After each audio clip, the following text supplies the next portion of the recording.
The difference between being a spy and being a criminal is largely one of sanctioning.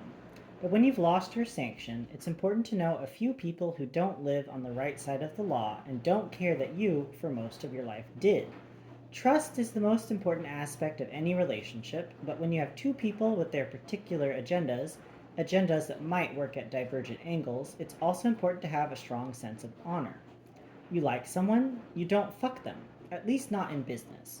You don't always find affinity with the people you work with, so the people you do, well, you foster it. In the end, if there is one, you'll have someone watching your back even if they don't exactly agree with who you are or what you've done. Which is why I didn't mind too much when Barry said he'd like to meet me at the Cereal Bowl in Coral Gables for breakfast. It's a restaurant that serves cereal. They also have super sweet parfaits and coffee, but mostly it's just cereal. Lucky Charms, Cookie Crisp, Tricks, and since it's across the street from the U, every college student not on the meal plan is there drying out from the night previous. When I got to the restaurant, Barry already had two empty bowls in front of him and was looking back over the menu again with a rather studious expression. What's your poison? I asked, sitting down. Been mixing it up, Barry said. First bowl was Kix, second bowl was something from the Count Chocula family. I'm thinking I might try some of this cashy stuff. I'm a peanut butter Captain Crunch man myself, I said. You're out of luck, Barry said. They don't carry the peanut butter cap in here. Some union thing. It's okay, I said. I don't actually eat cereal. Barry pulled down his sunglasses and regarded me. Barry was the kind of guy who wore sunglasses inside. Barry was also the kind of guy who did creative things with his beard so that it cut across his face in sharp angles. Barry was also the kind of guy who knew things about things you didn't know about, namely of the criminal variety. If Barry had a business card, it would say money launderer on it, but he had a lot of special skills. He was a confidence man in the truest sense. He kept things confidential. You work out? Barry said. A little, I said. I gotta start doing that. Get off the cereal, get on the treadmill. What do you think of that Chuck Norris exercise device? Bowflex? Yeah. Couldn't hurt, I said. 3 in the morning, that infomercial comes on, Barry said. It takes every fiber of my being not to get on the phone and order one. Chuck Norris is very persuasive. Nothing good happens after 2 a.m., I said. True, true, Barry said. A waiter came up then. Barry ordered something called the Dirt Bowl. I just asked for a glass of juice. What do you normally eat for breakfast? Al Qaeda, I said. Or yogurt. Good to know, Barry said. I could talk diet all day with Barry, but figured I'd get down to it. If you had a couple million in cash, where would you put it right now? Under the mattress, Barry said. This recession is killing me. Say you weren't that smart. Diamonds and art are out, he said. All that blood diamond business is making people turn their backs on the bling. And with art, every 2 weeks someone is getting held up at gunpoint for a Gauguin. Getting shot in the face for water and ink on paper, that's not my idea of wise investing. Gold is a non starter. Rare coins have been ruined by eBay. Same with vintage stamps. If you can get your hands on laser guided missile technology, we could do business. My opinion, get yourself someone legit as a front and you buy yourself a gas station. The waiter came back then and dropped off Barry's order, which was completely made up of chocolate cereals and my orange juice. This isn't for me, I said. You ever hear of a guy named Dixon Woods? Yeah, Barry said. He was trying to figure which milk to pour on his bowl. I pushed the skim milk in his direction, not that it would make a damn bit of difference. Good example. He was around a lot last year. He fronted cash on a couple retail projects, probably made a killing. Haven't heard his name since. You ever see him? Barry shook his head no. Everyone said he lived in a compound out there on the fish, that he was some badass. People threw his name around like a threat, figured you probably knew him. Where'd his money come from? Big game drugs. What I heard, he had his own opium field in Afghanistan. Where'd you hear that? Around, Barry said. He move any locally? Nah, Barry said. He just chilled on the fish. You ever see Apocalypse Now? I heard he lived like Brando did in that. People call Fisher Island the fish? No, Barry said, but I do. 10 years ago, no one called diamonds bling. I took a sip of my orange juice while Barry shoveled down some of his cereal. The milk had already turned brown from the chocolate. It literally was like watching someone eating dirt. You want a taste? Barry asked. I'll pass. Anyway, point is, Woods was putting straight cash into projects that weren't likely to get looked at too closely. You know the fish is privately owned, for instance. I didn't, I said. You got real estate money you don't want anyone to look at, he said. You invest in three places: Indian land, private islands, or the tourist trade. Bars, strip clubs, t-shirt shops. I mean, you got a plane, a couple tough guys to fire guns at people, make your way to Africa or Haiti, but you gotta stay stateside, that's your haven. Plus, a place like the fish, it's all billionaires out there. You don't get $1 billion by working straight. So if you've got 2, 3 million to put down in real land to start up an espresso place, you think Bill Gates and Oprah are going to ask questions? They live out there? Metaphorically speaking, Barry said. I pulled out the photo Fiona cobbled together using the shots from Palm Life. Sam had yet to get the paperwork from his contact at the FBI, so this was all I had. You know this guy? Don't know if I do, Barry said. Would you tell me? Probably not. Barry swallowed up the last bits of his cereal. The bowl was still filled with chocolate milk. What's the protocol here? Think I can tip it and drink it? What would Chuck Norris do? I said. That was enough for Barry. He picked up the bowl and slurped its contents down. The waiter came by and asked us if we'd like anything else. Another bowl of dirt for my friend, I said. Easy on the Cocoa Krispies, Barry told the waiter. Say you did know this guy, I said. Say I did. Any idea where I might be able to find him? Wherever there are rich old ladies, Barry said. Do you have a name? Ronnie, Bobby, Ricky, Lonnie, like that. There was a real look of disgust on Barry's face and palpable spite in his voice. Did he screw you on something? Barry took off his sunglasses, dabbed his napkin into a glass of water, and took a few moments to wash off the lenses. The waiter came by and dropped off another bowl of cereal. Strictly my opinion, you steal from old ladies, I don't care if they are rich. You bring disgrace on the whole criminal profession. Made sense, and I told Barry that. My cell phone rang. It was Sam. I excused myself and stepped outside. A line had formed to get into the cereal bowl. I tried to see if I recognized anyone from the line that usually gathered outside my place. Everyone looked familiar. In the future, people would wait in line to wait in line. What do you have, Sam? A name, Sam said. Eddie Champagne. That has to be an alias, I said. No, Sam said, it checks. He filed the report on Woods 2 years ago after Woods kicked down his apartment door and smacked him around a little bit, but then dropped the charges. Their statements? Yeah, Woods says Champagne ripped his mother off, but Woods' mother says it's not true. They were in love. She gave him the money. Regardless, someone got Champagne to pull it back off the books.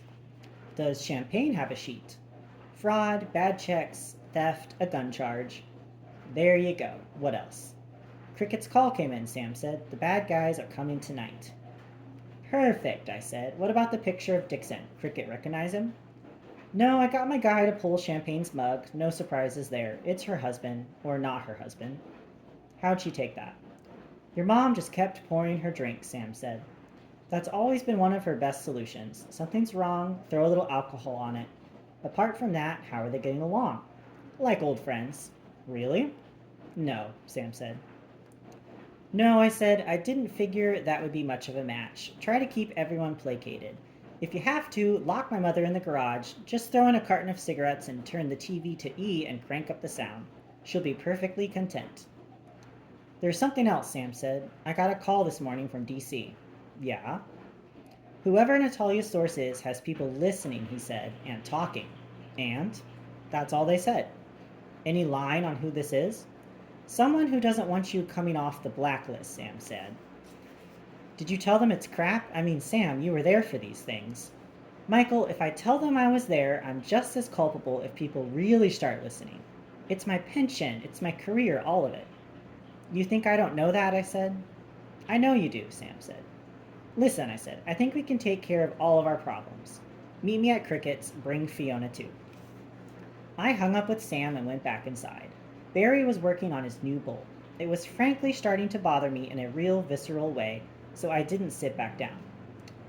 Let me ask you something, I said. If I wanted to get a legit loan on a property, but get someone to appraise it higher than it was worth, set up dummy mortgage accounts, fake a credit history, how quickly could you set something up without drawing any attention to yourself? If you're good, that's not a concern. Consider it implied, I said. For you? For anyone. Trusted business associates, I could get it done in one business day, two at the most. Normal, friendly percentages, of course. How quickly the bank would fund the loan would be up to the bank. Forget the actual loan, just the approval. Same deal, but you need the money. I could probably route that in under a week. What about someone who bought you a delicious breakfast and who hates to see the criminal profession disgraced? Barry considered this. 3 hours on the dummy stuff and approval, 24 on the loan, maybe less. I'll be in touch, I said. I know you will, Barry said. As always, remember who helped you. Impossible to forget, I said. Used to be, I helped myself. Used to be, I only called in support when I was really cornered, when there were tanks on the horizon and scuds in the air. Now here I was in a cereal restaurant talking to a guy with funny facial hair. What was it they used to say? A new world order. 20 minutes later, while I stood in the chemical supplies aisle at Lowe's, my cell phone rang again. Perfect timing. Hank Fitch, I said. Who the fuck are you? The voice on the other line said. I was expecting a woman. I was expecting Bolt specifically, but this was a man. Hank Fitch, I said again. No reason to give my entire resume. It was a good 10 seconds before the man on the other end of the line responded. Do you know who the fuck this is? Fascinating question, I said. I was looking for a cleaning product that had the appropriate amount of sodium bisulfate in it for a little project I was going to take on later that afternoon. Another 10 seconds went by. You some sort of joker? I hadn't had a conversation like this since high school. I had a pretty good feeling I knew who I was talking to, so I hung up. Judging by the 10-second delay, my guess was that Dixon Woods was calling from Afghanistan, using a satellite phone or bouncing through a computer. Either way, if he really wanted to talk, he'd call back. Sure enough, 2 minutes later, my phone rang again. Hank Fitch, I said. 10 seconds later, motherfucker! I hung up again. Instead of the cleaning product I was looking for, I found a 5-pound cake of sodium bisulfate, put it in my cart, and headed for the electrical department when my phone rang again. Hank Fitch, I said. 10 seconds later, do not hang up on me. Is this a prank call? I'm a very busy man with no time to listen to obscenity. You put my name out, here I am. I put out a lot of names, I said. Hank Fitch is in the business of putting out names. I didn't even really know what that meant, but I liked the sound of it. Dixon Woods, he said. Oh, I said, yes, the international man of mystery. You put me on the news last night, something I tried to avoid, but then you're not easy to get in contact with. I even drove by your mother's house in Jupiter, but you weren't playing in the front yard. Bullshit, he said. No bullshit, I said. She's dead, he said. I knew I should have had Sam check her out physically. You should tell your friend Eddie Champagne that, I said. It didn't really matter, after all.